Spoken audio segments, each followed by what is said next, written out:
Disclaimer, I'm in no way affiliated with any mentioned company. This is not a paid advertisement.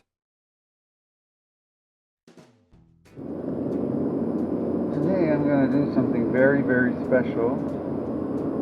Special for two reasons. Reason number one is not that it seems like as if I'm filming myself while driving, because I'm not.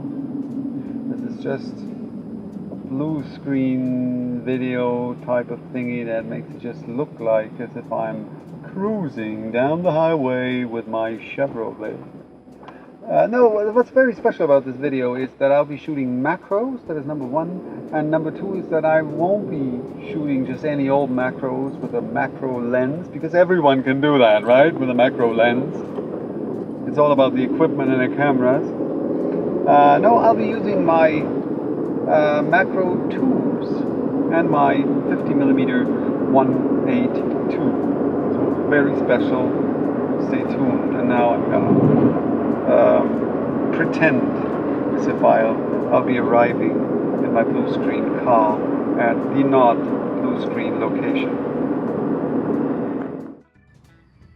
What do macro tubes do? Or, well, even more generally speaking, what does a macro lens do? A macro lens allows you to get very, very close to the subject. So the macro lenses have a very small, very short minimum focusing distance, and that is what these tubes do. They allow you to make the minimum focusing distance of your lens smaller. Macro tubes basically convert your non-macro lens into a macro lens by reducing the minimum focusing distance. And the minimum focusing distance is what's the difference between a real macro lens, which by the way is always a prime lens, and a lens with, say, a macro mode.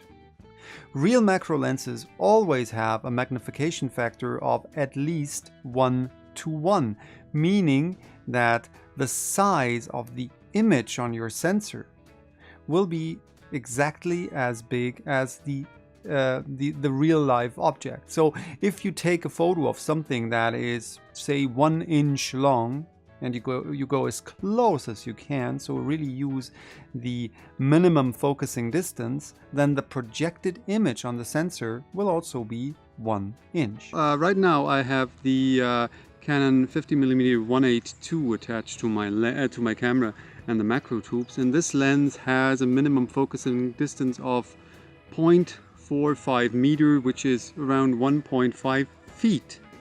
So, and I have all three of the macro tubes attached, so I can get as close as, like, I don't know, 2 inches or something, 4 centimeter, no, even I think even closer, like 1 centimeter or something, which of course leads to that the object that I'm taking a photo of is much bigger on the sensor, and therefore the magnifying factor is much bigger. If you have a set of tubes, you can stack them and so remove the minimum focusing distance more and more by adding more of these tubes. Macro tubes have two big advantages. Advantage number one is that you will not lose picture quality, because they are just that, tubes, right? There's no glass in them, so there won't be light refraction or any kind of distortion. So you will have the original quality your lens has. The next big advantage is that they are pretty affordable. A real macro lens is quite pricey, while these tubes are really not that expensive. The macro tubes I got off the internet were, well, I don't know, about 20 bucks or something, while a real macro lens will easily cost a couple of hundreds of euros or dollars, right? So especially if you're not really sure whether you want to dive into macro photography, or you just plain don't have the money or don't want to spend the money and just take a macro here and there, playing around with these tubes might be the way to go. It is definitely for me. I do have a real macro lens available, at least. I can use it whenever I want to. But having these tubes and using them with whichever lens I already have, that is a great thing. These tubes have contacts. They can communicate or allow the camera to communicate with the lens, and so you can set the aperture the way you want to.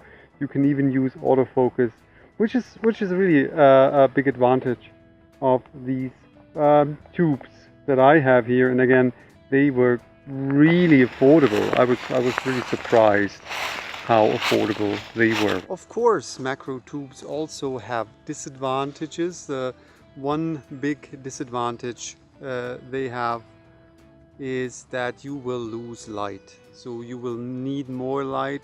To compensate for that, you have to either open up the aperture more, which also will lead, of course, to a more shallow depth of field. And you already have a very shallow depth of field, so that might not be an option. The next way would be to have a longer exposure time, which is usually the way to go, but then you'll need a tripod sometimes.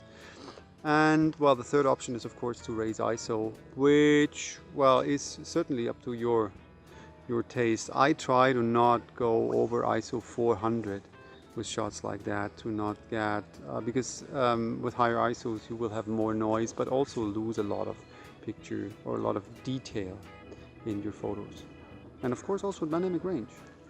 One other really big disadvantage these macro tubes have is that you will lose the possibility to focus to infinity.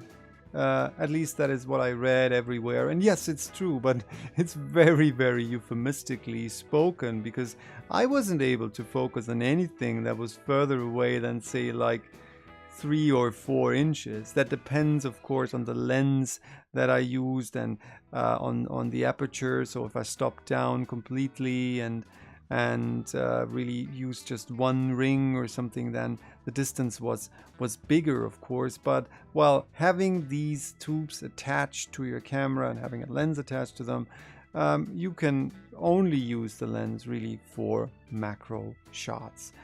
If you have a real macro lens, of course you can focus on anything from the minimum focusing distance to infinity. I prefer to not use the autofocus of my camera when shooting macros, neither with macro tubes or even with real macro lenses, for the simple reason that I feel I have more control when I focus manually. I also have this, there's one thing, if you shoot freehand, which means of course you probably have to use a bit of a higher ISO, then using the distance to the subject together with the focus to really get in focus what you need to have in focus is something that came in pretty handy. So not only using the focus ring, but also getting closer, really attaching, and that's what I do sometimes. And I don't know if you see that. I have to adjust the camera a bit. So I put my pinky finger on the ground and put my thumb on the lens, and then I'll just stabilize the lens itself with my thumb.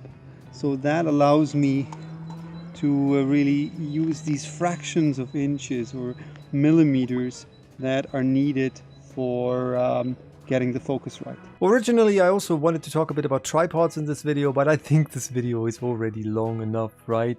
Also, I'm currently preparing a video about what's in my personal camera bag for landscape photography. So in case you're interested in that, stay tuned. This one's for today. Bye-bye. Till next time. I'm pretty sure you want to subscribe to this channel. Why do you say that? Because